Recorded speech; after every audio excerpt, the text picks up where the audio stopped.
Chat with us in Facebook Messenger. Find out WHAT and APOS happening in the world as it unfolds.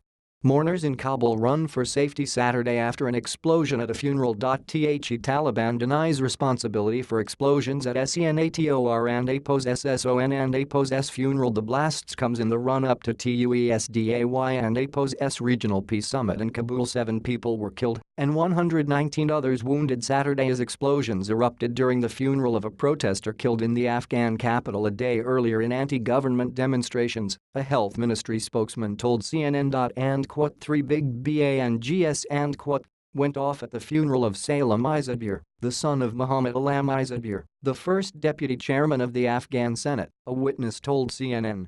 Afghan President Ashraf Ghani quickly condemned SATURDAY and APOS and outrageous attack on mourners burying the martyred and he said on Twitter. And the country is under attack. We must be strong and united. And Chief Executive Drive. Abdullah is safe and sound. He is unharmed in the explosions at the funeral ceremony in Kabul this afternoon.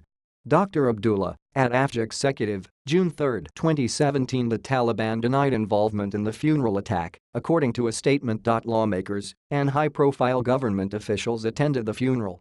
The GOVERNMENT and APOS chief executive, Dr. Abdullah, tweeted that he was not harmed. Salam Izadbir died at a hospital after he was injured Friday in anti-government protests in Kabul, Afghan media reported. Incensed over the Wednesday's suicide attack that left 90 dead in Kabul and APOS diplomatic zone, Afghans took to the streets Friday to demand the GOVERNMENT and APOS resignation.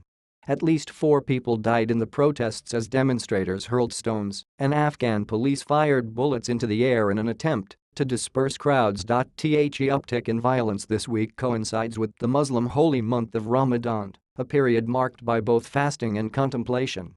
The Taliban claimed responsibility for a car bombing that killed at least 18 people in eastern Afghanistan last Saturday at the start of the holy period. The United Nations Assistance Mission in Afghanistan expressed concern about the Wednesday strike and the rage on the streets on Friday. Injured men gather in the back of a pickup truck after the Saturday blasts. And the genuine anger expressed by the protesters, many of whom suffered the loss of family and friends, is fully understandable. And Tadamichi Yamamoto, the UN Secretary General and APOS Special Representative for Afghanistan, said Friday in a statement. And but this tragic week has already added too much civilian suffering to Afghanistan, and further violence will not solve any problems. And he said. The violence comes as a regional summit is scheduled for Tuesday in Afghanistan to promote peace, security, and reconciliation. The effort is dubbed the Kabul process, and representatives from 21 nations have been invited, according to local news reports. The conference will be a visible reminder to all those who seek to harm Afghanistan that the Afghan people are never alone. And U.S. Ambassador to Afghanistan Hugo Lawrence said. And as always, the United States, along with all of AFGHA and ISTAN and APOS partners, remains shoulder to shoulder with our Afghan brothers and sisters in pursuit of a brighter tomorrow for all Afghans. And Lawrence said in a statement.